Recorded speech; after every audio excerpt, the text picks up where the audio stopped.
Hi, and welcome to another ICANNWiki lesson. Today's lesson concerns understanding our recent changes in history. So we're starting here on the front page of the site, and we'll go over here to the left scroll bar, or the left bar here.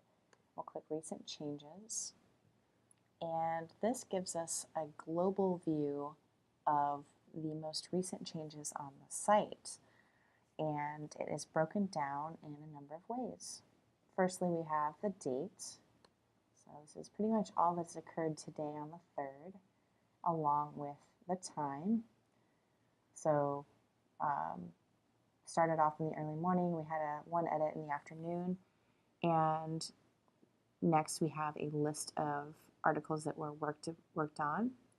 And then we have often a list of changes. So if a bunch of changes have occurred over the course of a day, for a particular article, it will just batch them together and list them as how many changes occurred within one day.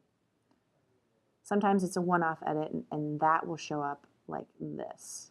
If there's multiple changes, it will show up like this. So next we'll take a look at the history, and this displays the history from the beginning of the article to today. So it doesn't describe anything in between the 23rd and the 3rd of May, but it does show you the contrast between these two dates, essentially. So many changes were made. So if you want to take a look at the prior version, or the original version, compared to the latest change that I made today, we will click that and click this and hit Compare Selected Revisions. And as you can see, these are the most current revisions. We'll go ahead and go back to our recent changes, and we will move on to this number here, which will change from article revision to article revision. If you see a plus with a number, that's how many characters were added to the article. Whereas if you see a minus, that's how many characters were removed from the article. That gives you a great idea of how much has been changed on the article. This shows me a little bit more was added, as in, a few words were added, a complete reference was added, whereas this could be simply removing a simple markup like a caret or a parentheses or a bracket. Next, we'll kind of move down to the next example here on IPv6. We'll show what difference means. Difference is essentially comparing the last version of the article with the most recent revision, which was today at 10:46 on the 3rd of May.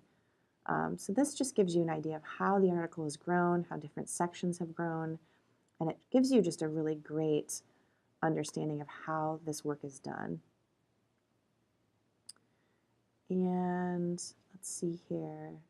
Sometimes you'll see work, for instance, we approved this user account, and so it shows that my approval was made, and then WordPress added some content on himself or herself, and so you'll see multiple editors listed. That's another thing. These people, these names, these usernames are the folks who actually made the edit on the article. That pretty much sums up our recent changes. We could certainly look at our history just a little more in depth. It's not much different, but we'll take a look here. So we'll view history. And this gives us a great way to compare edits made between two times. So we see here that on the 5th, I added some clarifying statements regarding sunrise periods, and it would be kind of nice to see how that changed, how that looks different from today or the 1st of May. See here. sort of the changes that have been made since between those two dates. And that's just good for transparency purposes. That's good to see what changes have been made and how the article grew. All right, that pretty much wraps up our lesson on recent changes in history.